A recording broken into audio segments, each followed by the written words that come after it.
क्लोरोशस law को समझने के पहले एक चीज हमको जानना जरूरी है, जो आपने देखा कि वैसा y = mxc के तहत हमने अंडर रूट ऑफ कॉन्सेंट्रेशन को प्लॉट किया किसमें, x एक्सिस में, और y एक्सिस में प्लॉट किया वैसा क्या, मोलर कंडक्टिविटी या equivalent conductivity. If you just recap, ठीक है, तो हमको इक्वेशन क्या मिला था, एनीवन? बड़ी हमेशा है इस देश की। अरे भाई साहब, ये हमने प्लॉट किया हुआ था, जुम्मा परसों ही तो पढ़े थे भाई साहब इसको। ये क्या है आपका, डेल्टा सी को प्लॉट किया, मतलब कॉन्सेंट्रेशन, जिसको आप ठीक है, जिसको आप मोलारिटी या मोलारिटी का, या आप ऐसा नॉर्मलिटी को लिख सकते हैं ऐसा, ठीक है, मोलारिटी और नॉर्मलिटी, ठीक है। ये होता है डेल्टा सी का, अगर यही देख रहे हैं तो देख सकते हैं, ऐसे कुछ छुपा रहा है, कुछ और देखा था इसका मतलब है। ओके, डेल्टा सी मतलब आपका हो गया मोलारिटी या नॉर्मलिटी, ठीक है, मोलारिटी या नॉर्मलिटी। और इसमें हम क्या प्लॉट करते हैं, हाँ बोल सही बोला, मोलर कंडक्टिविटी और इक्विवेलेंट कंडक्टिविटी, ठीक है। इसमें आपको भाई साहब इक्वेशन क्या आया, व्हाट इज द इक्वेशन, हाय बता, पोटेंशियल लेवल मतलब एकदम नेगेटिव है। अरे हर्षाली हाय मितेश विचार, तू नया चल, हाँ तू ही बता दे। ये निशाद है, मेरे लिए सवाल नहीं है, निशाद के लिए सवाल होगा। अरे भाई साहब, इक्विवेलेंट कंडक्टिविटी हमने डिस्कस किया ना उस दिन, इनफाइनाइट डाइल्यूशन पे infinite limiting value of molar conductivity, this will be equal to, किसी ने तो बोलने की कोशिश की, बताइए किसने? हाँ नहीं, केवाईसी वाली बात नहीं कर रहा हूँ मैं, यहाँ पे ग्राफ की बात कर रहा हूँ, अंडर रूट सी में भाई साहब इसी से आता है आपका कोलरॉशस लॉ। तो यहाँ पे ऑब्जर्वेशन क्या किया गया, molar conductivity at infinite dilution, this will be equal to, बोलो भाई साहब कोई है? नहीं, अरे भाई साहब y = mx + c, ये होता है ना इस फॉर्मेट में, बोलो। हमने यहाँ पे स्लोप को क्या लिया हुआ है, -a और c, प्रसाद तुम अभी बोल लो भाई साहब को, ठीक है, a और ये हो गया आपका √c, a√c, ये वाला इस पार्ट का हो गया भाई साहब। और यहाँ पे आपका c क्या हो जाएगा, c इज y इंटरसेप्ट, देखो याद करने की जरूरत नहीं, इस चीज को समझो, y = mx + c is not something new that you are learning, you have learned it in coordinate geometry in lower standards, where y = इस पे हम देखते हैं c क्या होता है भाई साहब, y इंटरसेप्ट, मतलब जो लाइन है वो कहाँ पे y एक्सिस को काट रहा है, ठीक है, so that is called y intercept.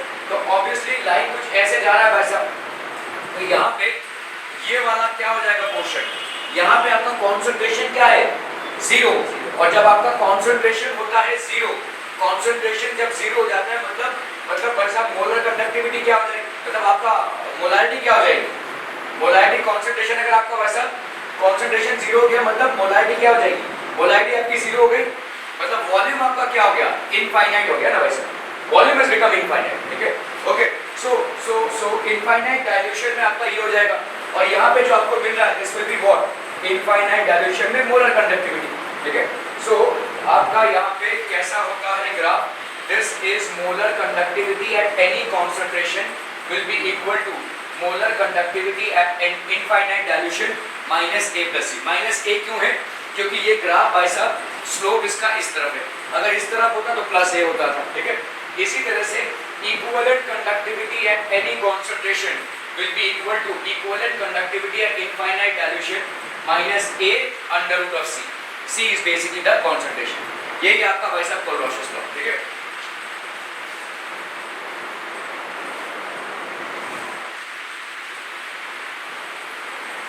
So Kohlrausch concluded that each ion makes a definite contribution to the total molar conductivity of an electrolyte at infinite dilution, ठीक है, irrespective of the nature of the other ion of the electrolyte. This individual contribution of an ion towards the total molar conductivity is called the molar ionic conductivity. तो simple form में भाई साहब आपका अगर कोई AXBY है, AXBY है जो आपका क्या बनाएगा, how much of, let's see if anybody is able to do this. जब डिस्कस किए थे, right? हाँ, XA x a raise to y plus cation बन गया ये, और सिमिलरली अनायन क्या बन जाएगा y b raise to x minus, ठीक है। ये होगा भाई साहब आपका कोई भी, ठीक है। और जब ये होता है तो हम यहाँ पे कैसे लिख रहे हैं भाई साहब, therefore molar conductivity at infinite dilution for this solute that is AXBY। ये जो molar conductivity at infinite dilution है for this solute, this will be equal to x of lambda of A। ये आपका molar conductivity x times at infinite dilution for A plus y of infinite dilution molar conductivity of B, ठीक है। Bx minus जो भी आता है वो Bx minus है यहाँ पे A y प्लस, ठीक है। आयंस का molar conductivity at infinite dilution, तो molar conductivity of the electrolyte at infinite dilution will be equal to individual molar conductivities at infinite dilution for the cation and anion, ठीक है। फिर molar conductivity infinite dilution, जब भी आपका not रहेगा ऊपर में मतलब इनफाइनाइट डाइल्यूशन वाला केस है।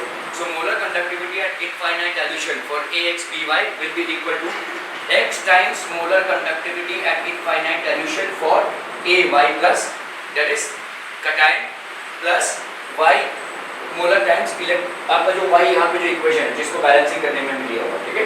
Okay, so for example NaCl का आपको ये मिल जाएगा, ठीक है। BaCl2 का ये हो जाएगा, Al2SO4 का ये हो जाएगा। These are some things that we have already discussed but unfortunately nobody bothered to even revise or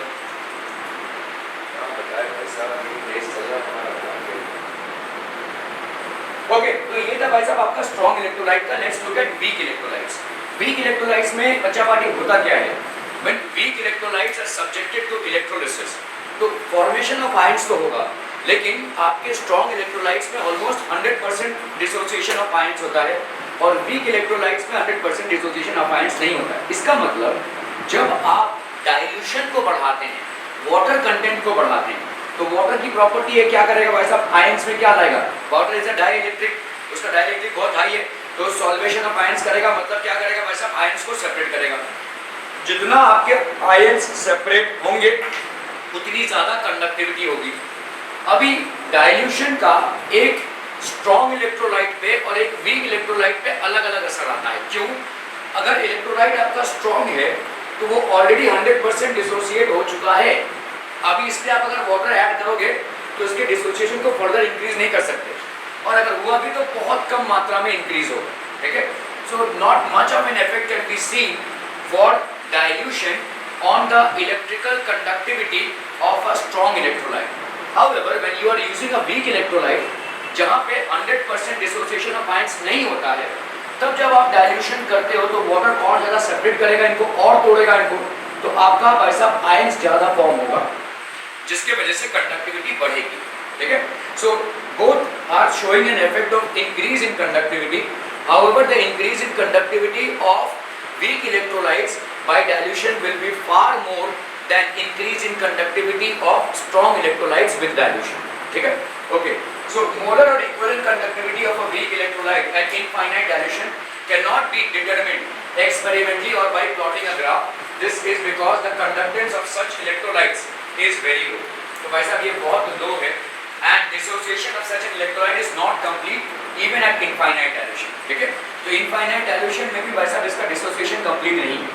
मतलब क्या कर रहे हो आप, देखो समझ लो एसिडिक एसिड लिया हुआ है आपने, एक वीक इलेक्ट्रोलाइट है, ठीक है, इसमें आप पानी ऐड किए जा रहे हो, आप ऐसे पॉइंट पे आ ही नहीं सकते हो जहां पे आप बोले कि भाई साहब अभी इसका 100% डिसोसिएशन हो गया, ठीक है। आप कितना भी वाटर ऐड कर लो, हाँ डाइल्यूशन करते रहोगे तो डिसोसिएशन बढ़ेगा, लेकिन dissociation is never going to reach its 100%। Any reason why? चलो चलो जल्दी बोलो, एकदम सिंपल सा सवाल पूछा है भाई साहब, 10th के लेवल का सवाल है।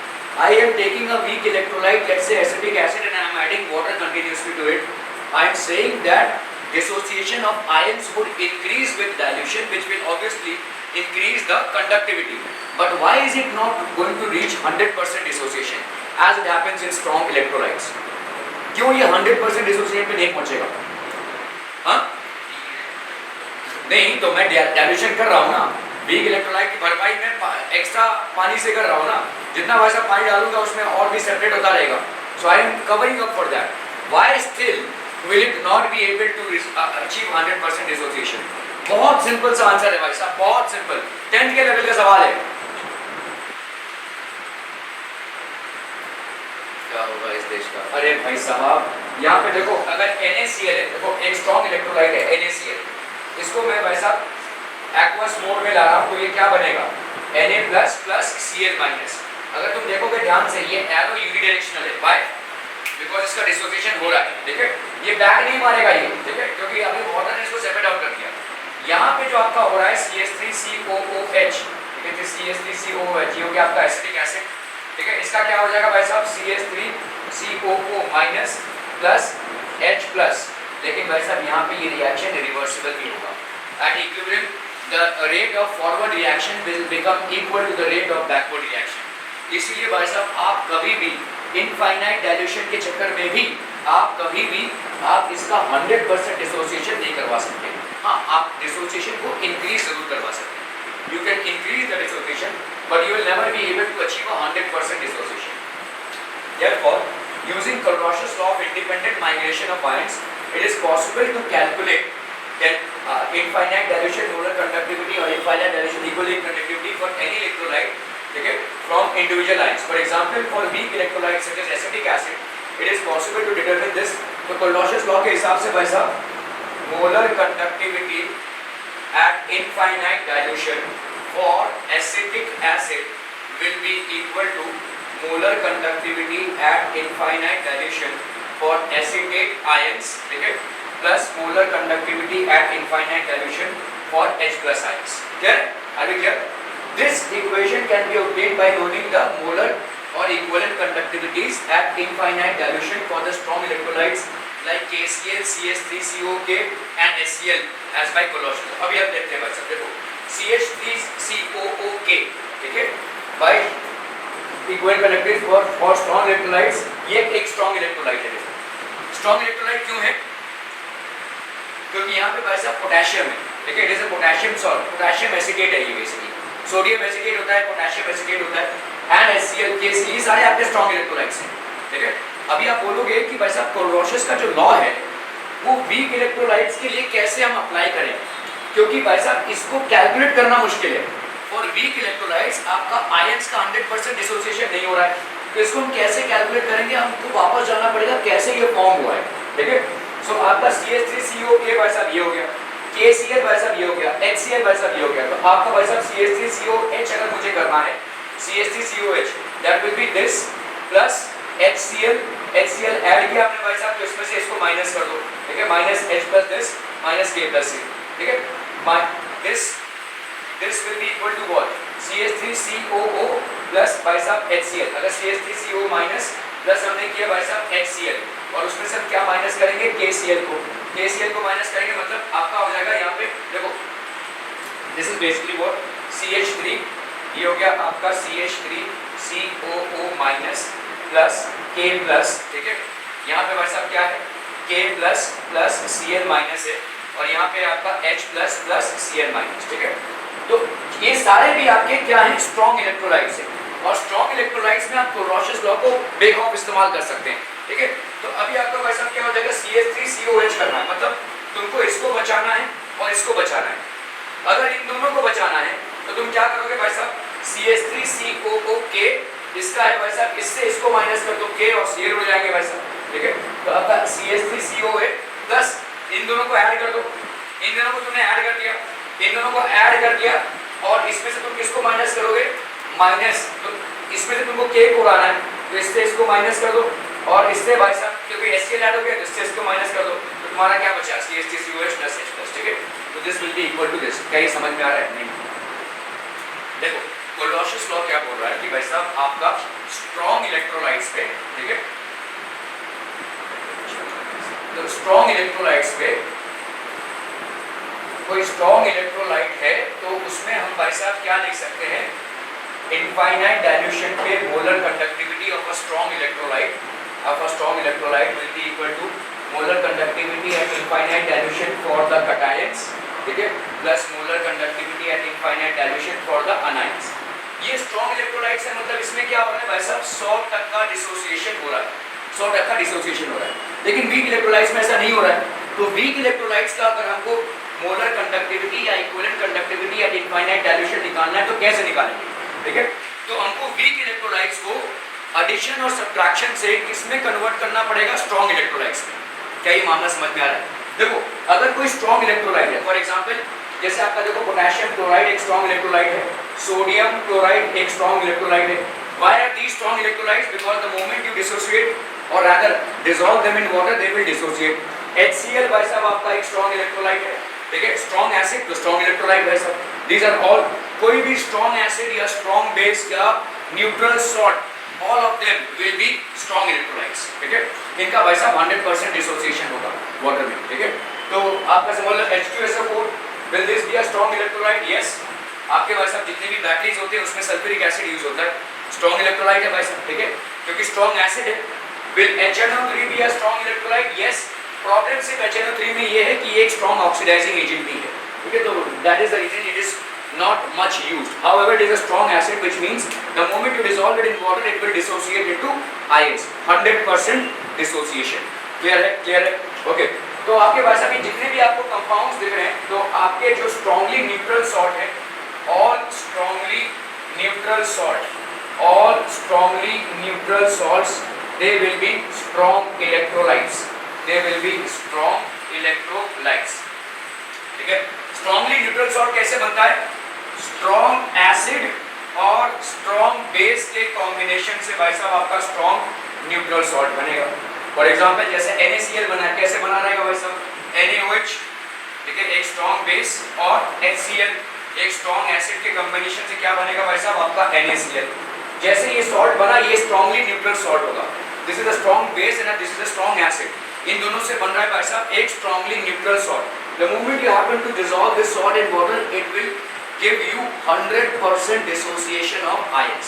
Are we clear on this one people? ठीक है। चक्कर ये है कि भाई साहब यहाँ पे जो कोलोशियस लॉ है, it is very much in sync with the strong electrolytes. However week electrolytes में हमने देखा कि भाई साहब उनका जो डाइल्यूशन से जो इम्पैक्ट आ रहा है वो इन सिंक नहीं है, क्योंकि वो रिएक्शन रिवर्स होगा। तो इसका मतलब अगर आपको किसी, समझ लो यहाँ पे अगर आपको भाई साहब पूछा जाए कि infinite dilution of acetic acid निकाला जाए, एसिटिक एसिड को निकालो इनफाइनाइट डाइल्यूशन, ठीक है। प्रॉब्लम ये कि acetic acid is a weak electrolyte, और वीक इलेक्ट्रोलाइट में भाई साहब 100% डिसोसिएशन नहीं होता है, ठीक है। तो इसको हम कैसे लागू करेंगे? So this is how we will do this. तो हम पहले आएंगे भाई साहब CH3 COOK। This is a strong electrolyte, this is a strong electrolyte. Why? क्योंकि भाई साहब ये एक जो पोटेशियम है ये एक एल्कली मेटल है, and this is what is making it is a strong electrolyte, ठीक है। तो ये बेसिकली क्या है? Potassium acetate. This is potassium acetate. इसी तरह से आप बोल सकते हैं CH3 COONA। This is also a strong electrolyte, sodium acetate, ठीक है। This is basically what? Sodium acetate, sodium acetate. This is also a strong electrolyte. तो अभी हम एक-एक करके ले रहे हैं सभी। CH3, ठीक है, हमको मतलब किससे है? CH3COOH से है, लेकिन इसको कैलकुलेट करने के लिए by Kohlrausch law we have to basically break it up into fragments of strong electrolytes. तो CH3COK ले लेते हैं भाई साहब हम। CH3COK ये क्या दे देगा आपको भाई साहब? और ये यूनिडायरेक्शनल रिएक्शन होगा। ये क्या हो जाएगा आपका? CH3COO minus plus K plus, ठीक है। 100% डिसोसिएशन, स्ट्रॉन्ग इलेक्ट्रोलाइट, ठीक है। ओके, अभी हमको K प्लस की जगह पे क्या चाहिए? H प्लस चाहिए। तो H प्लस को लाने के लिए हमको भाई साहब ढूंढना पड़ेगा किसके साथ? HCl को ले लें अगर हम, तो ये क्या आ जाएगा भाई साहब? आपका H प्लस और Cl माइनस, ठीक है। HCl again is a strong acid and hence a strong electrolyte, मतलब 100% डिसोसिएशन इन वाटर, ठीक है। ओके, अभी भाई साहब हमको K को माइनस करने के लिए, K को माइनस करने के लिए एक और स्ट्रॉन्ग इलेक्ट्रोलाइट ले लेते हैं हम, that is K plus plus Cl minus, K plus plus Cl minus. Are we clear? ये ब्रेकअप समझ में आ रहा है भाई साहब? ठीक है। ओके, सो अगर this is the actual breakup of the reactions, then we will calculate by Kohlrausch law कि इनका क्या क्या होगा। तो लेट्स से हम यहाँ पे बोल सकते हैं मोलर कंडक्टिविटी ऑफ CH3,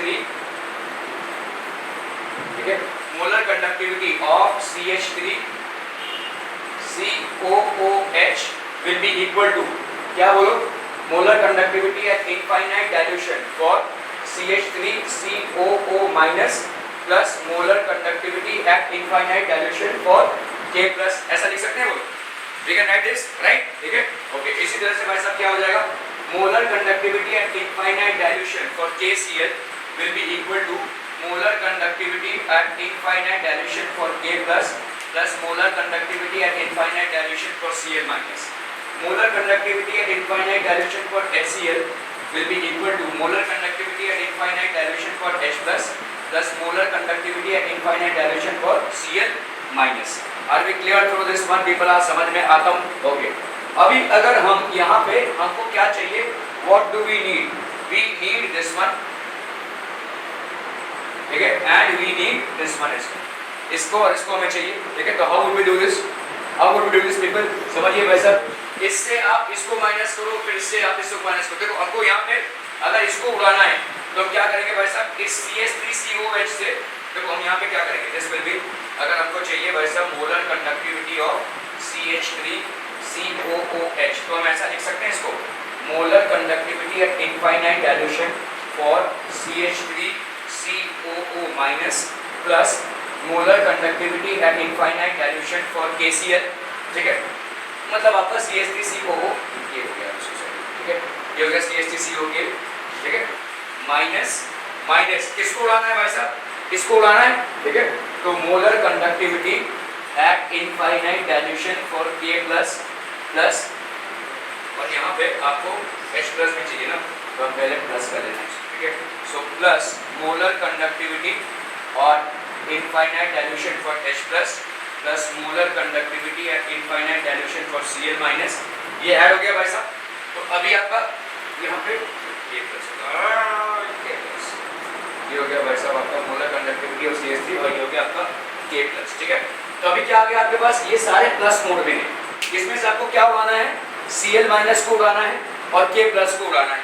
तो आप भाई साहब इसमें से माइनस कर दो, क्या, molar conductivity at infinite dilution for K plus plus molar conductivity at infinite dilution for Cl minus, ऐसा करते हैं। ओके, यहाँ पे भाई साहब so moreover the given salt is very less soluble in the given solvent। तो अगर भाई साहब कोई सल्यूट है जो स्पेरिंगली सल्यूबल है इन अ सॉल्वेंट, मतलब बहुत ज़्यादा मात्रा में किसी सॉल्वेंट में वैसा वो सल्यूबल नहीं है, so if a solute is sparingly soluble in a given solvent, its concentration is taken as its solubility in the saturated solution। तो जो भी saturated solution मतलब क्या होता है, at a given temperature when you cannot dissolve more of the solute in the solvent, that is called the saturated solution, ठीक है? Okay, so moreover the given salt is very less soluble in the given solvent, ठीक है? Its molar or equivalent conductivity at some concentration is taken as its molar or equivalent conductivity at infinite dilution। तो molar or equivalent conductivity when concentration is almost approaching zero will be equal to what? Molar conductivity at infinite dilution। समझ में आ रहा है?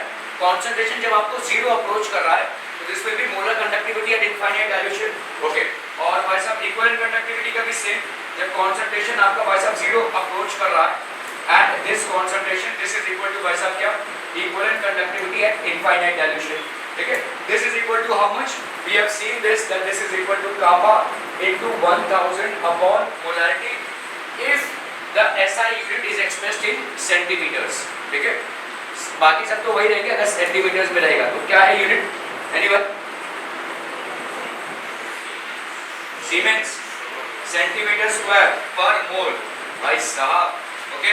ये होता है। अगर ऐसा नहीं है, अगर आपका है सीमेंस सेंटीमीटर स्क्वायर पर मोल, तो ये क्या हो जाएगा, K kappa by M, simple kappa by M, ठीक है? ओके, सो ये आपका हो गया equivalent conductivity. So molar conductivity और equivalent conductivity can be computed using Kohlrausch law, ठीक है? ये समझो भाई साहब, S can be computed and can be, तो S आपका भाई साहब क्या है, देखो यहाँ पे this will be K into 1000 K into n1000 by M, और इसको हम क्या लिख सकते हैं भाई साहब, कापा into 1000 by solubility, क्योंकि यहाँ पे आपका मैक्सिमम सॉल्युबिलिटी यही है ना।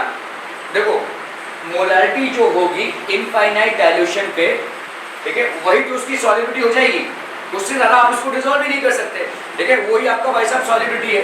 So it will be for weak electrolytes, ठीक है। गिवन सॉल्ट अगर आपका बहुत लेस सॉल्युबल है वाटर में, अगर if the given salt concentration calculation of the solubility of a sparingly soluble salt, तो स्पेयरिंगली सॉल्युबल सॉल्ट का भाई साहब ये हो जाएगा where S is the solubility, ठीक है, in moles per litre, this is basically solubility in equivalents per litre.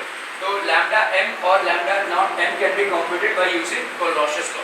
तो अगर कोई स्पेयरिंगली सॉल्युबल सॉल्ट है, ठीक है, for a sparingly soluble salt, sparingly soluble salt, इसका भाई साहब क्या हो जाएगा, इसका molar conductivity at a concentration wherein the concentration is approaching zero, molar conductivity at a concentration wherein the concentration is approaching zero, this will be equal to molar conductivity at infinite dilution, molar conductivity at infinite dilution, this will be equal to how much, हम देख चुके हैं भाई साहब कापा into 1000 by molarity, और इसी को हम क्या लिख सकते हैं, कापा into 1000 by solubility, where solubility is basically expressed in moles per liter, ठीक है, इसको हमने solubility को express किया होगा। Here the solubility is in moles per liter, solubility is in moles per liter, ठीक है, क्लियर।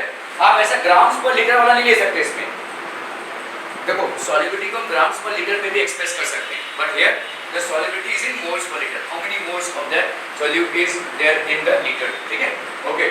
इसी तरह से आप अगर देखोगे इक्विवेलेंट कंडक्टिविटी है for a sparingly soluble salt such that the concentration is approaching zero, this will be equal to equivalent conductivity at infinite dilution, this will be equal to kappa into 1000 by normality, and this can be written as kappa into 1000 by solubility, ठीक है, where this is equivalent per liter, ठीक है, ग्राम equivalence per litre. अभी देखो जैसे आपका AlOH3 है, that is Al3 plus and 3OH minus है, ठीक है, तो आपका इसका मतलब 1 मोल हो गया, इसका भाई साहब कितना हो गया, 3 मोल हो गया, है कि नहीं।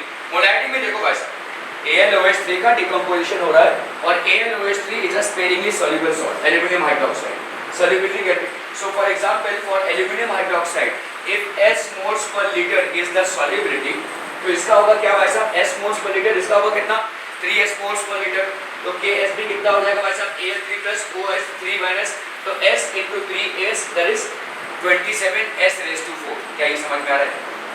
सॉल्युबिलिटी पे आपका जो K होगा, ठीक है, this will be equal to Al3 plus AOH3 minus, देखो AlOH3 है ना भाई साहब, AlOH3 है, ये कैसे डिसोसिएट हो रहा है, it is dissociating as Al3 plus plus 3OH minus, ठीक है, तो आपका भाई साहब K of solubility, solubility product आपका क्या हो जाएगा, solubility product will be Al इसका 3 प्लस का और OH raise to OH minus raise to 3, ये हो जाएगा, है ना। तो अगर भाई साहब हम यहाँ पे बोल रहे हैं solubility eight infinite dilution is S for Al3, इसका भाई साहब S है, मतलब सॉल्युबिलिटी मतलब मोल्स पर लीटर, तो इसका कितना हो जाएगा, 3 मोल्स पर लीटर, 3S हो जाएगा, तो इसका सॉल्युबिलिटी प्रोडक्ट कितना हो जाएगा, सॉल्युबिलिटी प्रोडक्ट आएगा भाई साहब S into S raised to 3, sorry S into 3S raised to 3S raised to 3 है ना भाई साहब, Al3 plus है तो 3S है, ठीक है, 3S raised to 3 that will be S into 19 क्या करोगे, हाँ 27 S raised to 4, ये हो जाएगा आपका सॉल्युबिलिटी प्रोडक्ट, ठीक है।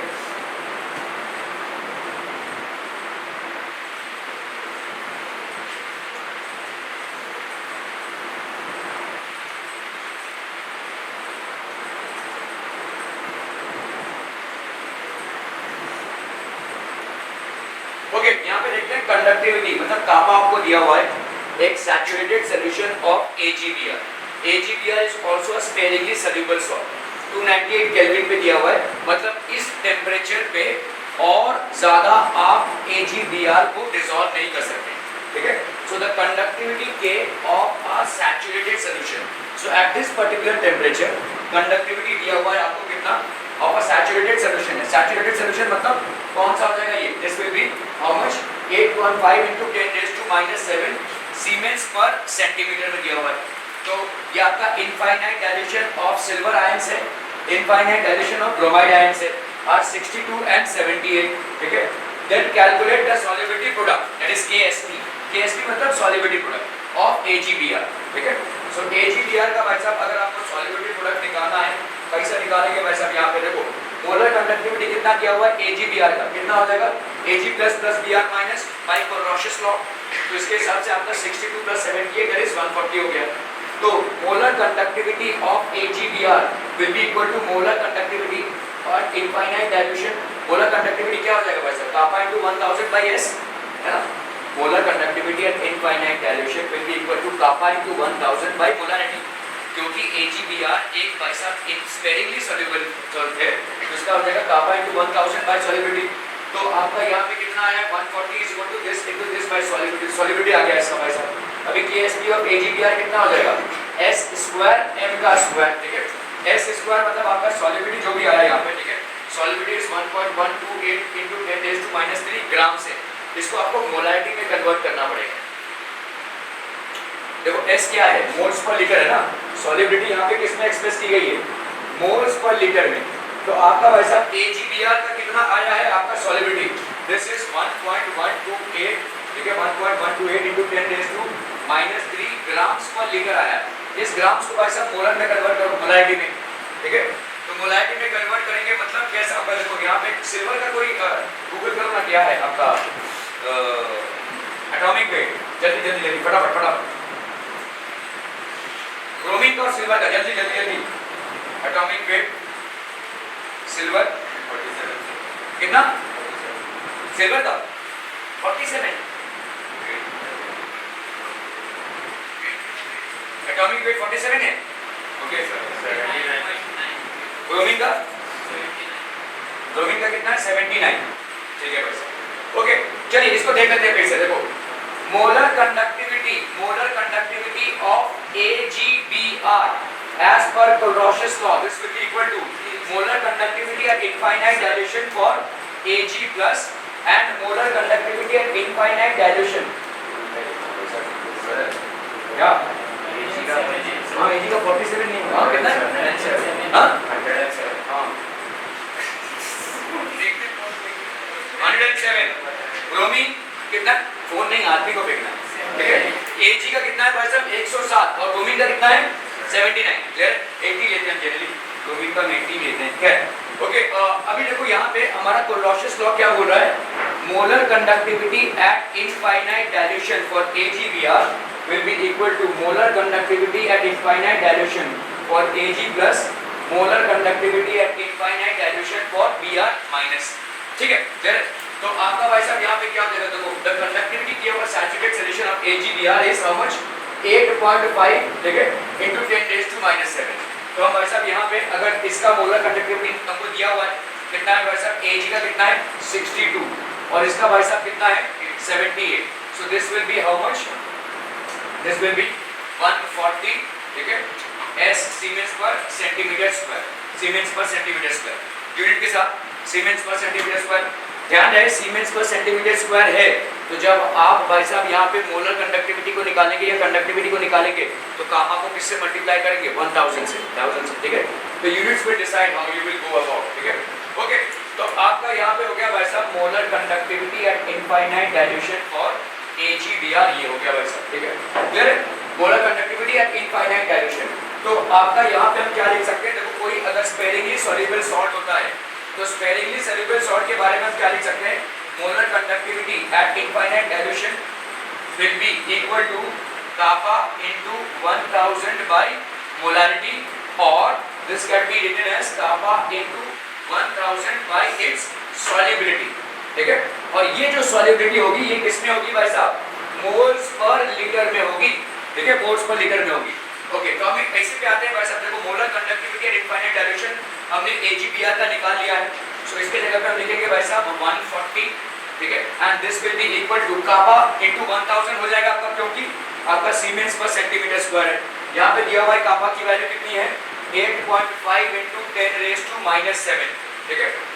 अभी अगर आप यूनिट्स में कंफ्यूज हो रहे हो कि भाई साहब हमारा रिजल्टेड यूनिट क्या आएगा, कोई दिक्कत नहीं है, आप जैसा यूनिट्स दिया हुआ वैसा लिख लीजिए। यहाँ पे कितना आया था आपका भाई साहब सीमेंस सेंटीमीटर स्क्वायर है, सीमेंस सेंटीमीटर स्क्वायर है। यहाँ पे आपका यूनिट क्या हो जाएगा, काफा का यूनिट क्या दिया हुआ है, सीमेंस पर सेंटीमीटर, ठीक है, इनटू 1000 अपॉन भाई साहब क्या आ जाएगा, सॉलिबिलिटी। ये सीमेंस नहीं, ये सॉलिबिलिटी है, ठीक है। तो आपका भाई साहब यहाँ पे सीमेंस और सीमेंस कैंसिल, ठीक है।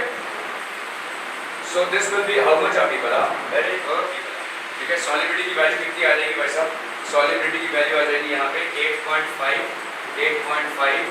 इंटू 1000, ठीक है, इंटू 10⁻⁻7 अपॉन 140, ठीक है। ये आ जाएगा भाई साहब। और ये वाला जो आंसर आएगा आपका वो किस में आएगा, मोल्स पर लीटर में आएगा, ठीक है। 8.5 इंटू 10⁻³ अपॉन 140 ना भाई साहब, इसको करो ना जरा फटाफट। 8.5 इंटू 1000 मतलब कितना हो गया, 85 into 10 to the power of 2 minus 7, तो ये हो गया 10⁻⁻5 अपॉन ये कितना हो गया 140, ठीक है। 5 1 5 17 5 2 10 5 8 40, ठीक है। कितना आ रहा है, 17/28 कितना आ रहा है, जल्दी 17/28 6.07 आ रहा है, ठीक है। 17/28 0.67 आ रहा है, 0.67। अंदर तुमने डाला नहीं डेसिमल, क्यों नहीं डाला भाई साहब, 0.67 into 10 हाँ 607, तो 0.607 into 10⁻⁻5, ठीक है। जिसको हम अगर यहाँ पे देखो कैसे लिखा हुआ है 0.06 into 10⁻⁻4, है ना। एक ही बात होगी भाई साहब, 0.6 आए तो 0.06 ले लिया है, मतलब एक डेसिमल और पीछे चले गए और 10⁻⁻4। क्या ये समझ में आ रहा है, इसको ऐसे कन्वर्ट किया, एक ही बात हो गई।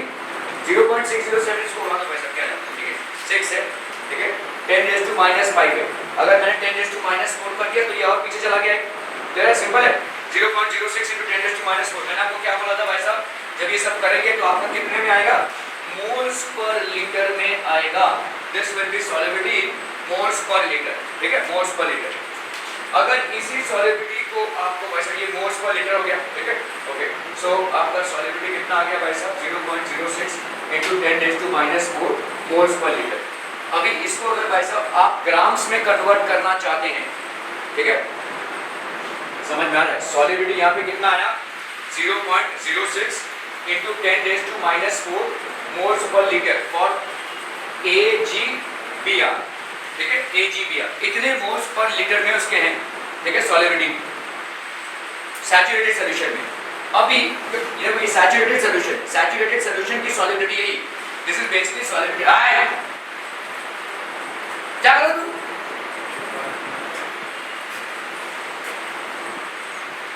सैचुरेटेड सॉल्यूशन की सॉलिबिलिटी यही, ठीक है, 0.06 into 10⁻⁻4 moles per litre.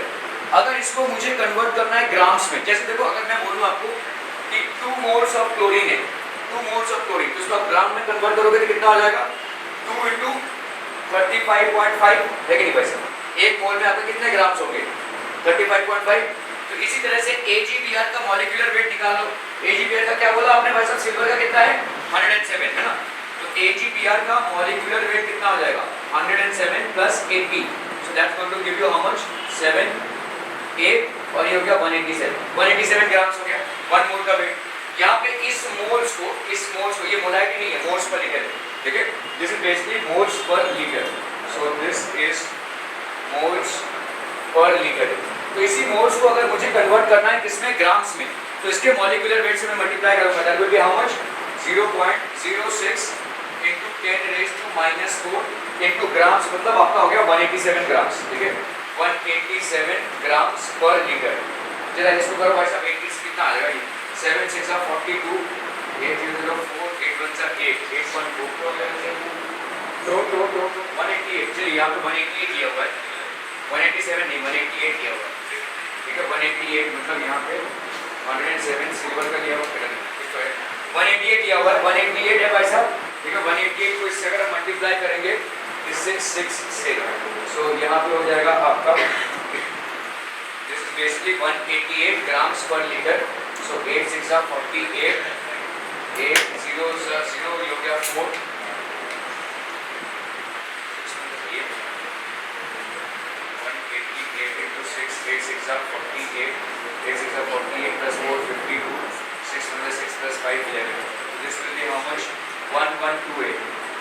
So this is going to be 1128 into 10 raised to minus 4. That's 1.128. ठीक है 11.28 या हम इसको क्या लिख सकते हैं 1.128 into 10 raised to minus 3 grams पर लीटर हो गया. ठीक है मोल्स पर लीटर को अगर ग्राम्स पर लीटर में कन्वर्ट करना है इसके मॉलिक्यूलर वेट से आपको मल्टीप्लाई करना है. So that is 1.128 into 10 raised to minus 3. Clear? Okay. So अभी देखते हैं भाई साहब यहाँ पे क्या पूछा है solubility product of AgBr कितना हो जाएगा. ठीक है तो solubility product में क्या अपन देखो यहाँ पे AgBr का अगर हम डिसोसिएशन देखते हैं so this will be how much Ag plus plus Br minus. तो मतलब एक मोल इसका अगर सॉल्युबिलिटी है तो इसका भी कितना होगा भाई साहब S. ठीक है तो सॉल्युबिलिटी प्रोडक्ट आपकी कितनी हो जाएगी S स्क्वायर. S स्क्वायर मतलब आपका आप ऐसे भी लिख सकते हैं this will be how much 0.06 into 10 raised to minus 4 moles per litre का स्क्वायर या आप इसका भी स्क्वायर कर सकते हैं ग्राम्स पर लीटर में. ठीक है you can do both ways. तो अगर हमने इसका किया तो कितना आ जाएगा भाई साहब 0.0036 ना 0. सीधा ऐसे कर दो 6 0 यहाँ पे हो गया 6 और यहाँ पे और 2 बढ़ा दिया हमने तो ये हो गया 6 into 10 raised to minus 6. तो ये हो जाएगा आपका कितना भाई साहब 36 into 10 raised to minus 6 moles per litre mole square पर लीटर स्क्वायर. ठीक है 36 into 10 raised to minus 6 हो जाएगा. क्लियर minus 6 का 12 ठीक है -12. तो इसको हम लिख सकते हैं भाई साहब 3.6 into 10 raised to minus 11 moles का स्क्वायर पर लीटर का स्क्वायर. ठीक है that is how it is moles का स्क्वायर पर लीटर का square 3.6 into 10 raised to minus 11. Clear okay चलो भाई साहब ये सवाल करो ना फटाफट से करो ना. The conductivity of 0.001028 molar acetic acid is 4.95 into 10 raised to minus 5 siemens per centimetre. मतलब जैसे आपको सीमेंस पर सेंटीमीटर दिखे सिंपल भाई साहब आपके माइंड में कन्वर्जन करना चाहिए कि आपका कापा का मल्टीप्लिकेशन 1000 से होने वाला है. ठीक है okay calculate dissociation constant. Dissociation constant की वैल्यू क्या होगी डिसोसिएशन कांस्टेंट क्या हो जाएगा. Solubility product and dissociation constant are different. Dissociation constant क्या हो जाएगा आपका C alpha upon 1 minus alpha C alpha का स्क्वायर अपॉन 1 माइनस अल्फा. ठीक है तो कैलकुलेट कीजिए भाई साहब C अल्फा का square upon 1 minus alpha. Concentration आपको दिया हुआ है. अल्फा कैसे कैलकुलेट करेंगे अल्फा इज हाउ मच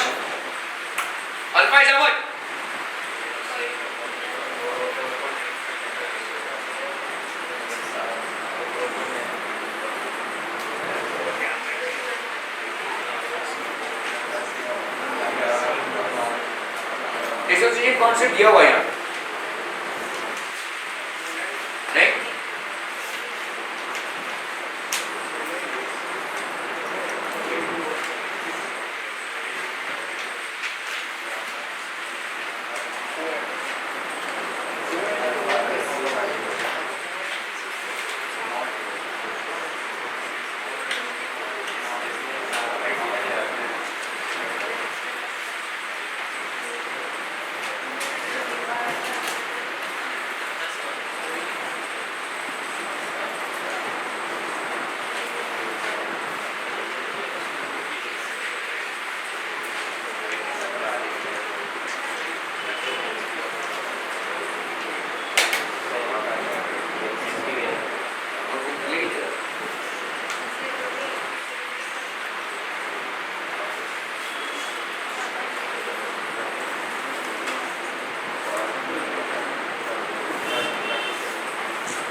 देखो यहाँ पे what are we going to do. यहाँ पे हमने देखा कि अगर हमको डिसोसिएशन कांस्टेंट तो हम पीछे से चलते हैं. डिसोसिएशन कांस्टेंट क्या हो जाएगा dissociation constant will be equal to C alpha का स्क्वायर अपॉन 1 माइनस अल्फा होता है. ठीक है डिसोसिएशन कांस्टेंट मुझे तुमको आपको भाई साहब ये कैलकुलेट करना है.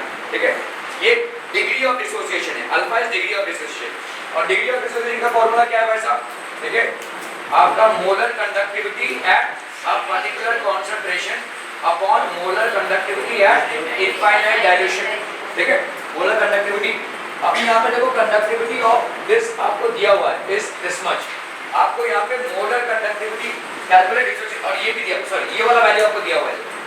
ठीक है, this value is given to you, मतलब इनफाइनाइट डाइल्यूशन में कितना है आपका 390.5 सीमेंस सेंटीमीटर स्क्वायर पर मोल, ये आपको दिया हुआ है। ये आपको कैलकुलेट करना है इस कॉन्सेंट्रेशन में मोलर कंडक्टिविटी कितनी है, ये आपको कैलकुलेट करना है। तो molar conductivity at a particular concentration is equal to kappa by molarity, kappa into 1000 अगर सेंटीमीटर में खेल रहे हैं आप। ठीक है, तो कापा की वैल्यू दी हुई है और मोलारिटी की वैल्यू भी दी हुई है। कापा हो गया भाई साहब कितना 4.95 इंटू 10⁻⁻5 अपॉन मोलारिटी यहाँ पे कितनी है 0.001028। ठीक है, ये हो गया आपका molar conductivity at that particular concentration. इसका मतलब ये ना 4.95 को या इसको ऐसे सिंपलीफाई कर लेते हैं 4.95 इंटू 10⁻⁵ अपॉन 123, ये हो गया 1.028 इंटू 10⁻⁻3। 4.95 को 1.028 से डिवाइड कीजिए फटाफट। 4.95 को कितना 4.81, okay so it will be 4.81 और यहाँ पे कितना हो जाएगा -5 + 3 सो दैट विल बी 10⁻²। ये आ गया भाई साहब आपका सीमेंस सेंटीमीटर स्क्वायर पर मोल। ठीक है, सो ये आ गया भाई साहब आपका molar conductivity at a particular concentration. ठीक है, ओके, तो इससे आपका डिग्री ऑफ डिसोसिएशन आ जाएगा। ठीक है, डिग्री ऑफ डिसोसिएशन भाई साहब क्या हो जाएगा, degree of dissociation this will be equal to Cm का भाई साहब Mc, ठीक है, upon molar conductivity at infinite dilution. तो ये आ गया आपका 4.81 into 10⁻² upon molar conductivity at infinite dilution भाई साहब है आपका 390.5। ठीक है, डिवाइड कीजिए इसका जरा भाई साहब 10⁻² है तो कीजिए भाई साहब फटाफट 4.85 बाय 390.5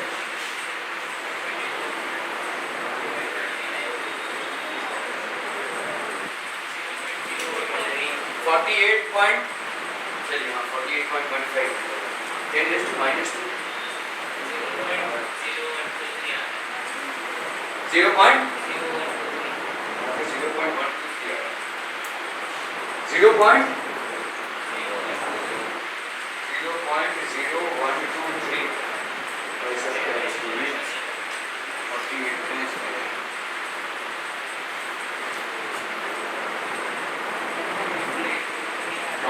इसको 1000 से मल्टीप्लाई नहीं किया है।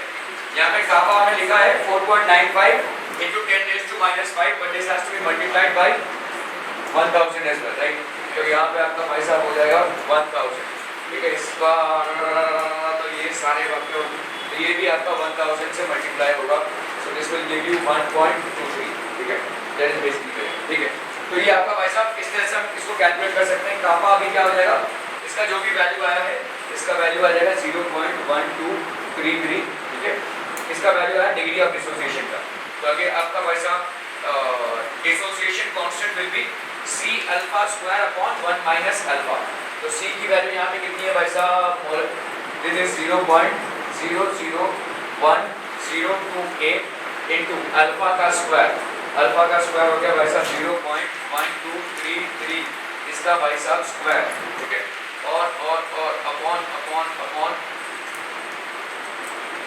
- 0.1233, so that is going to give you how much 1.78 into 10⁻⁵ moles per liter, 10⁻⁵ moles per liter.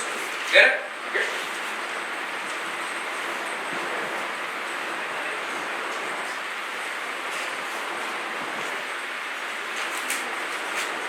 Molar conductivity of acetic acid eight infinite dilution आपको दिया हुआ this and 0.01 m acetic acid is. ठीक है, molar conductivity of acetic acid eight infinite dilution मतलब आपका ये value दिया हुआ है कितना 390.7 एंड फॉर आपका भाई साहब 0.01 m एसिटिक एसिड ठीक है। यहाँ पे आपका कॉन्सेंट्रेशन एट अ पर्टिकुलर, ये आपका molar conductivity at a particular concentration. बाहर से भी 2-4 लोगों को लेकर आओ एक पेन ढूंढने में। एक पेन गिरा और 4 की मुठिया नीचे भाई साहब। Molar conductivity at infinite dilution, ये कितना है भाई साहब? 390.7, ठीक है। ये हो गया आपका siemens centimetre square, this is siemens centimetre square per मोल, ठीक है। यहाँ पे मोलर कंडक्टिविटी है आपका इस कॉन्सेंट्रेशन पे, तो इसका मतलब क्या हो गया? Molar conductivity at this concentration, this is equal to how much? 3.907 siemens centimetre square per mole. Calculate, आपको अल्फा कैलकुलेट करना है, degree of dissociation. Degree of dissociation भाई साहब क्या होता है? मोलर कंडक्टिविटी एट अ, लोगों से पेन क्यों नहीं समझ रहा है भाई साहब? मैल न्यूट्रिशन हो गया है क्या सबको?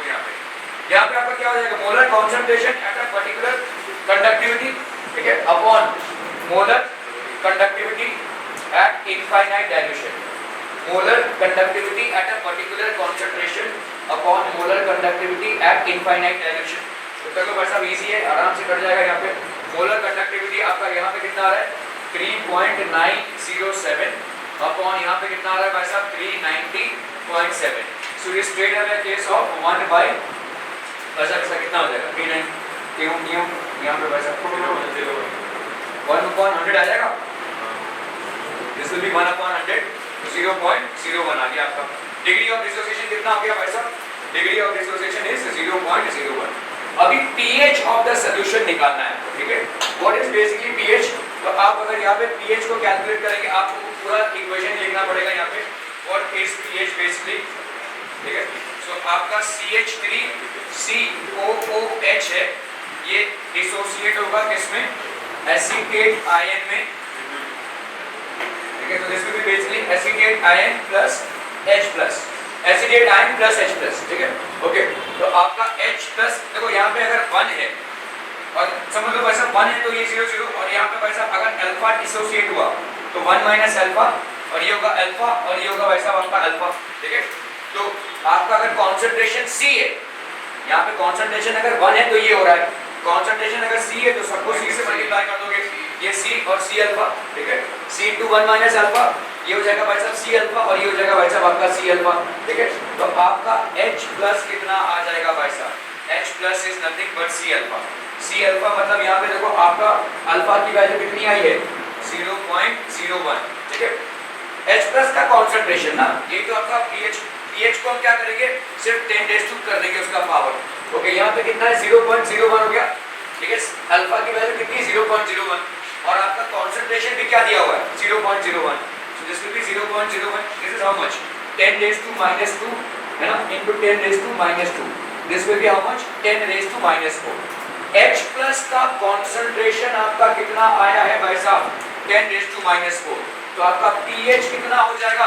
pH आपका हो जाएगा भाई साहब 4। ये पावर जो होगा आपका दैट विल बी बेसिकली 4। ये जो पावर आता है, ठीक है, ये pH हो जाएगा, ठीक है। Are we clear on this one people? H plus का कॉन्सेंट्रेशन कितना आ गया? 10⁻⁻4। तो pH कितना आ जाएगा भाई साहब 4। अगर आपको मैं से पूछा जाए pOH कितना होगा, तो देखो कुछ नहीं है, H प्लस इतना आया है, ठीक है। तो pH अगर इतना है तो pOH कितना हो जाएगा? 14 - 4, दैट इज 10। ये हो जाएगा वैसे, ठीक है। क्लियर किसी भी सॉल्यूशन के लिए? Are we clear on this one people? समझ में आ रहा है? Are we clear? ठीक है।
चलिए वैसे इसको कीजिए जरा फटाफट।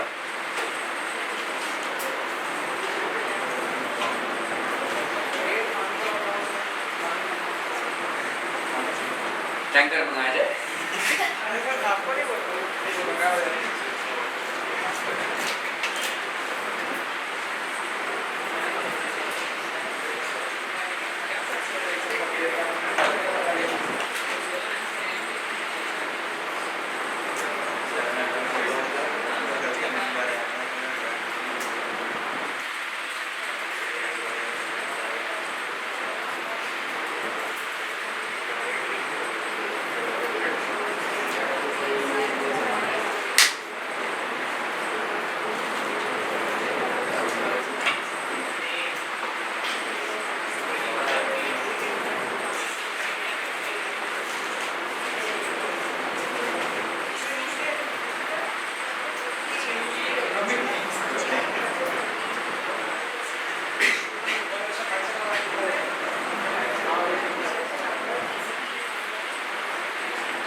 चलो ले जल्दी जल्दी जल्दी फटाफट।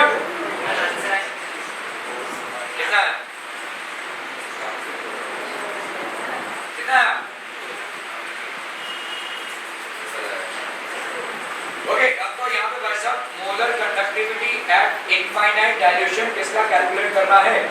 अमोनियम हाइड्रोक्साइड का। ठीक है, molar conductivity at infinite dilution किसका कैलकुलेट करना है? अमोनियम हाइड्रोक्साइड का। ठीक है, तो अमोनियम हाइड्रोक्साइड मतलब क्या हो जाएगा? सिर्फ आपके पास क्या बचेगा? मोलर कंडक्टिविटी फॉर NH4+, ठीक है, plus molar conductivity of OH minus. ठीक है, ये दोनों ही बचेंगे। आपका कोलॉसियस लॉ से ये हो जाएगा भाई साहब molar conductivity at infinite dilution for NH4+ and molar conductivity at infinite dilution for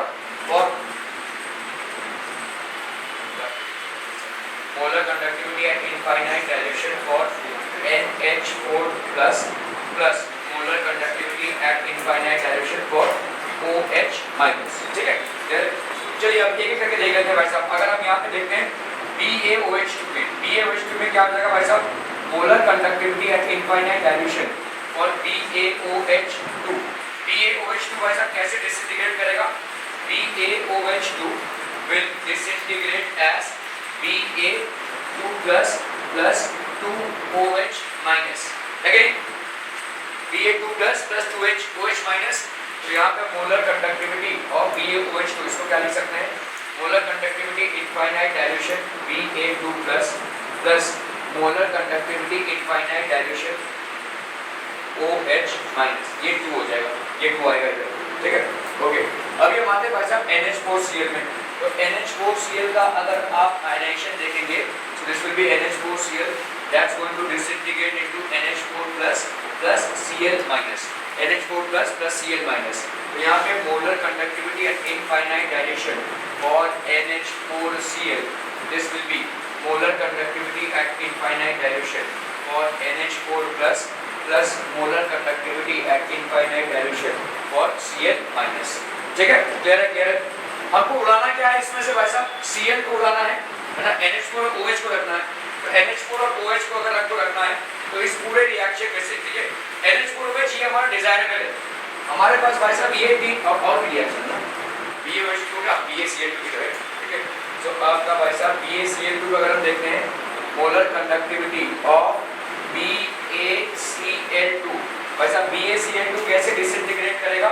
BaCl2 होगा भाई साहब Ba2+ plus 2Cl minus।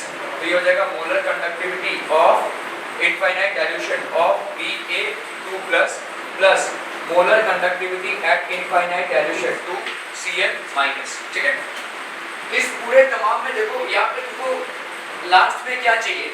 NH4 और OH। ठीक है, तो यहाँ पे तुम्हारा NH4 ये वाला है भाई साहब। ठीक है, this is where you are getting molar conductivity at infinite dilution for NH4 plus, और OH मतलब आपको यहाँ से मिल रहा है देखो, लेकिन प्रॉब्लम ये है कि OH आपको 2 में मिल रहा है। तो अगर आपको ये चाहिए तो आपको भाई साहब यहाँ पे इसको भी 2 से मल्टीप्लाई करना पड़ेगा, ठीक है, और फिर हाफ से डिवाइड करना पड़ेगा।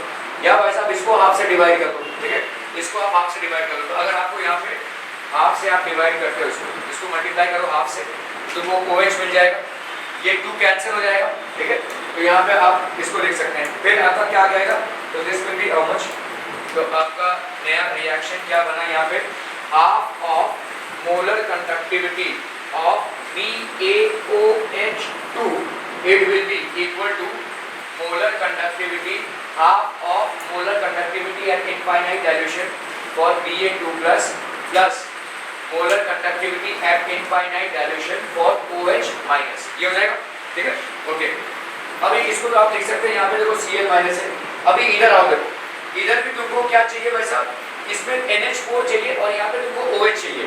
साथ ही साथ तुम्हारा क्या आ गया यहाँ पे, अगर इन दोनों को मैं प्लस करूँ, अगर इन दोनों को मैंने प्लस कर लिया यहाँ पे, तो यहाँ पे है molar conductivity of NH4Cl, this will be equivalent to molar conductivity at infinite dilution for NH4 plus molar conductivity at infinite dilution for Cl minus, ठीक है, ओके। अभी BaCl2 है वैसे, ठीक है, यहाँ पे आप ध्यान दो, यहाँ पे हाफ आया है, तो इधर भी इसका भी वैसा देखो, यहाँ पे 2Cl माइनस है। मुझे यहाँ पे अगर Cl से Cl को माइनस करना है तो पहले तो वैसा इस 2Cl का 1Cl बनाना पड़ेगा, और इसके लिए मुझे इसको हाफ से मल्टीप्लाई करना पड़ेगा। तो this will be half of molar conductivity of BaCl2, this will be equivalent to half of molar conductivity at infinite dilution for Ba2 plus half of molar conductivity at infinite dilution for Ba2 plus भाई साहब molar conductivity at infinite dilution for Cl minus, है ना, half और 2 cut गया भाई साहब, तो आपका ये आ गया। Are be clear? तो इस बार यहाँ तक प्रोसेस क्लियर है, ओके। अभी भाई साहब हमको यहाँ पे किसको जिंदा रखना है, सिर्फ NH4 को प्लस को और OH माइनस को, इन दोनों को जिंदा रखना है, ठीक है। तो आपने भाई साहब क्या करना है, इन दोनों को ऐड किया आपने, इन दोनों को ऐड करने के बाद इससे सब्ट्रैक्ट कर दो। इन दोनों को अगर ऐड करोगे तो ऑब्वियसली दोनों भी ऐड हो जाएंगे और प्लस ये दोनों भी आ जाएंगे। ये जो दहेज में दोनों आए हुए हैं इनको कैसे उड़ाओगे भाई साहब, इसको माइनस कर दो, तो ये Cl से ये Cl माइनस हो जाएगा और इससे ये माइनस हो जाएगा। तो you can rearrange and write this as, तो आप अगर इसको रीअरेंज करके ऐसे राइट कर रहे हो तो this will be how much, this will B half of molar conductivity infinite dilution for Ba2 plus molar conductivity at infinite dilution for OH minus plus molar conductivity at infinite dilution for NH4 plus molar conductivity at infinite dilution for Cl minus, ठीक है। इसमें से आप किसको minus कर दो, इन दोनों को ऐड किया और इसको माइनस किया। ये कॉन्सेप्ट समझ में आ रहा है भाई साहब, ठीक है, इट इज अंडरस्टूड। तो minus half of molar conductivity at infinite dilution for Ba2 plus molar conductivity at infinite dilution for Cl minus. क्या ये क्लियर है? चल ओके। तो अभी आप भाई साहब इनको सबको ऐड करते रहो, ये आपका ग्रुप्स बन गया। इसमें आप यहाँ पे क्या लिखोगे, molar conductivity at infinite dilution for NH4 plus molar conductivity at infinite dilution for OH minus, ठीक है। इसका भाई साहब कितना हो जाएगा, आपका ये वाला पार्ट कितना हो जाएगा, this is equal to half of molar conductivity of BaOH2, so this will be half of molar conductivity at infinite dilution for BaOH2 barium hydroxide, ठीक है, प्लस यहाँ पे कितना हो जाएगा बोलो, ये तो आपका NH4Cl है, यहाँ पे कोई हाफ ऑफ से मल्टीप्लाई नहीं हुआ है, तो molar conductivity at infinite dilution for NH4Cl, ठीक है, माइनस यहाँ पे क्या हो जाएगा, half of molar conductivity at infinite dilution for BaCl2, ठीक है। तो ये हो गया भाई साहब आपका NH4OH का भाई साहब। तो यहाँ पे आपका this will B molar conductivity at infinite dilution for NH4OH, this will be equal to half half into molar conductivity of BaOH2, BaOH2 का वैसा मोलर कंडक्टिविटी इंटू हाफ कर दो 457.6। यहाँ पे देखो पर ओम दिया हुआ है, पर ओम को आप क्या लिख सकते हो, सीमेंस, सेंटीमीटर स्क्वायर पर मोल, ठीक है। ओके, प्लस प्लस प्लस यहाँ पे क्या है वैसा NH4Cl का दिया हुआ है, NH4Cl का ऐड करें तो ये 129.8, ठीक है, 129.8 again siemens centimetre square per मोल, सीमेंस सेंटीमीटर स्क्वायर पर मोल। ओके, और इसमें से आप माइनस कर दो इसका हाफ का, तो ये हो गया माइनस हाफ इंटू BaCl2 का वैसा मोलर कंडक्टिविटी कितना है 240, so this will B into 240.6, ठीक है, सीमेंस सेंटीमीटर स्क्वायर पर मोल, ठीक है। फिर तो हाफ इंटू वैसा भी कितना हो जाएगा 2 2 जा 4, 2 1 जा 2 2 जा 4, ठीक है, 44 आ गया यहाँ पे, वैसे 2 8 जा 16, 2 8 जा 16, ठीक है, प्लस यहाँ पे कितना हो गया बोलो 129.8 माइनस यहाँ पे हाफ इंटू 240 दैट इज 120.3, है ना, 22 जा 24 0.3, तो कितना हो गया वैसा यहाँ पे 8 + 6 14, 8 + 1 9, 9 + 9 18, 2 + 1 3 4 5, 3 2 + 1 3, माइनस कितना हो गया वैसा 120.3, so this is going to be how much, 4 से 3 गया 1, 8 हो गया, इधर 5 से 2 गया 3, 3 से 1 गया 2, क्या होगा वैसा, हाँ 238.3 है, ठीक है, क्लियर है, are we clear this one people. यहाँ पे आप इसको siemens per centimetre square per मोल लिख सकते हैं, siemens per centimetre square per मोल, ठीक है। Okay okay,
ionic product of water from conductance measurement. तो आयनिक प्रोडक्ट ऑफ वाटर को कैसे लिखते हैं भाई साहब, वाटर जो है आपका दो चीजों से बना हुआ है, H+ एंड OH-। तो ionic product of water is equal to H+ ions का कंसंट्रेशन इनटू OH- आयंस का कंसंट्रेशन, ठीक है। सिंस इन प्योर वाटर, वैसे प्योर वाटर जो होता है जहाँ पे H+ और OH- के कंसंट्रेशन तक पे क्या होते हैं, बराबर होते हैं, H+ और OH- के कंसंट्रेशन बराबर, तभी तो वो न्यूट्रल है प्योर वाटर में, ठीक है। ओके, और ये क्या होगा भाई साहब आपका 10⁻⁻⁷ होगी इसकी मोलारिटी, ठीक है, जिसमें भी बेसिकली 10⁻⁷, 10⁻⁷ की हो जाएगी भाई साहब, 5 × 10⁻⁷। न्यूट्रल सॉल्यूशन है भाई साहब, न्यूट्रल सॉल्यूशन का pH वैल्यू क्या होता है 7, तो ये हो गया 10⁻⁷, ठीक है।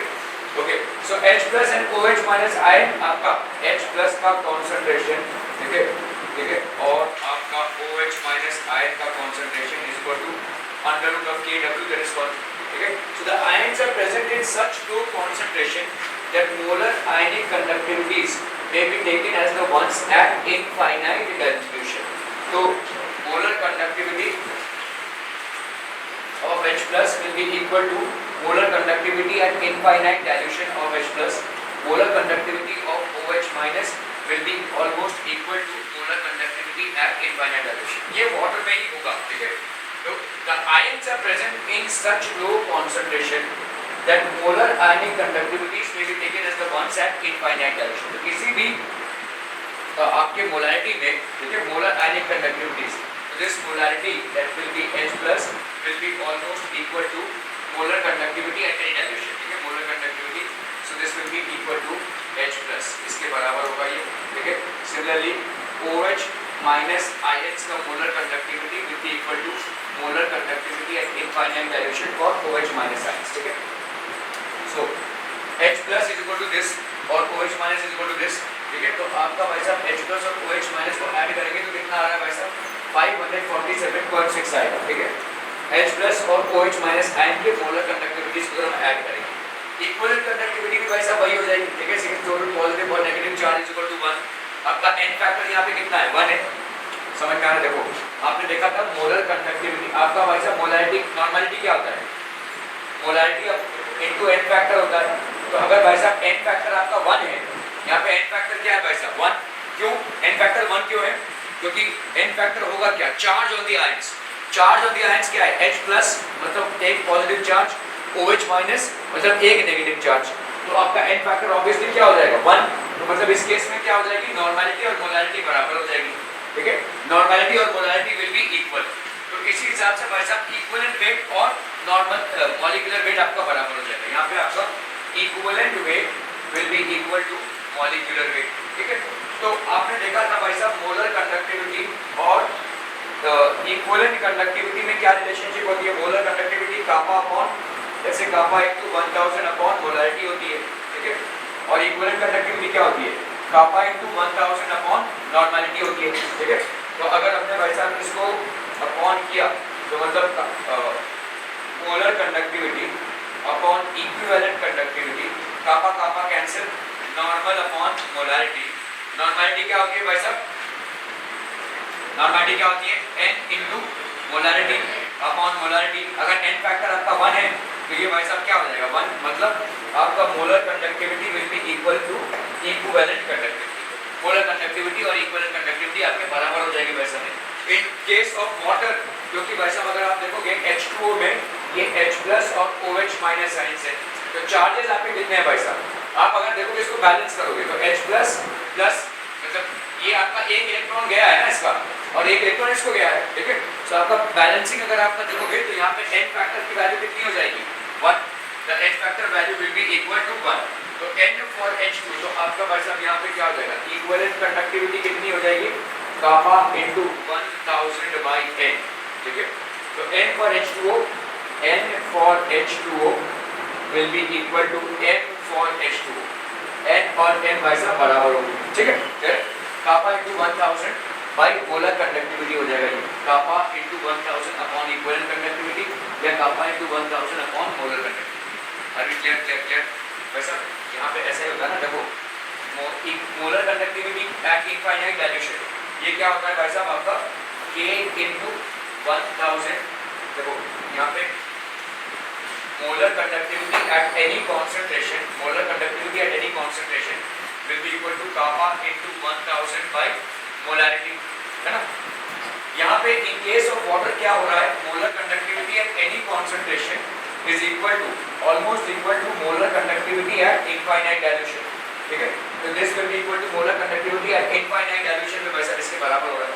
तो molar conductivity is equal to molar conductivity at infinite dilution. फिर और molar conductivity at infinite dilution में अगर देखेंगे तो अगर हमारा भाई साहब यहाँ पे मोलैरिटी को निकालना रहेगा तो मोलैरिटी कितना हो जाएगा kappa into 1000 by molar conductivity at infinite dilution.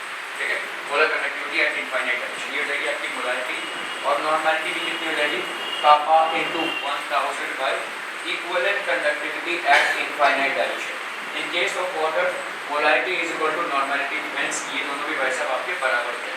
These will be equal as well. ठीक है, ओके. सो आपका Kw क्या हो जाएगा, what will be the Kw part H plus और OH माइनस. तो K into 1000 upon equivalent weight और molecular weight. ठीक है, इनटू स्क्वायर. क्या समझ में आ रहा है, K इनटू 1. देखो यहाँ पे हमने मोलैरिटी को क्या निकाला इन case of water. In case of water भाई साहब, इन case of water, in case of water. ठीक है, आपका molar conductivity at any concentration is equal to molar conductivity and infinite dilution, that is equal to K into 1000 by molarity, that is equal to K into 1000 by normality, क्योंकि आपका molar conductivity is equivalent to equivalent conductivity at equivalent conductivity at infinite dilution. ठीक है, ये है आपके water के case में. Okay, तो वाटर के केस में भाई साहब Kw क्या हो जाएगा, Kw will be equal to H plus, और ये हो जाएगा भाई साहब आपका OH माइनस का कॉन्सेंट्रेशन का प्रोडक्ट. ठीक है, this will B basically Kw, that is ionic product of water, this is ionic product of water. तो आपको यहाँ पे नॉर्मलिटी और मोलारिटी दोनों भी बराबर है. ठीक है, तो आप यहाँ भी क्या लिख सकते हैं, KH प्लस ले लो या KOH माइनस आयंस ले लो. यहाँ पे आपका molarity concentration of H plus, ठीक है, कॉन्सेंट्रेशन ऑफ H प्लस और concentration of OH minus both are equal, इसलिए तो वाटर न्यूट्रल है ना भाई साहब. Concentration of H plus will be equal to concentration of OH minus. अभी इन दोनों का अगर मैं करूँ तो इसका मतलब क्या हो जाएगा, KW को हम क्या लिख सकते हैं, KW को लिख सकते हैं हम H प्लस का कॉन्सेंट्रेशन, ये OH माइनस कॉन्सेंट्रेशन की जगह पे H प्लस का कॉन्सेंट्रेशन डाल सकते हैं, क्योंकि अल्टीमेटली क्या है, दोनों के कॉन्सेंट्रेशन बराबर है. तो यहाँ पे मैंने H प्लस लिखा, यहाँ पे OH माइनस है, इस OH माइनस की जगह पे H प्लस लिख सकते हो. तो this will be how much, H plus का स्क्वायर. ठीक है, KW is equal to H plus का square. Are be clear on this one people. तो आप H plus का कॉन्सेंट्रेशन अगर निकालोगे इस तरह से निकाल सकते हो. तो इसका मतलब यहाँ पे क्या हो जाएगा, kappa into 1000, kappa into 1000 by molarity इसका स्क्वायर, और कापा इंटू 1000 बाई नॉर्मलिटी इसका स्क्वायर. दोनों की तरह से हम इसको लिख सकते हैं. ठीक है, ये हो जाएगा आपका क्या, आयनिक product of water. This is basically ionic product of water. ठीक है, Kw will be equal to kappa into 1000 upon molar conductivity और molar conductivity of this. ठीक है, तो ये हो गया आपका आयनिक प्रोडक्ट ऑफ वाटर. ओके,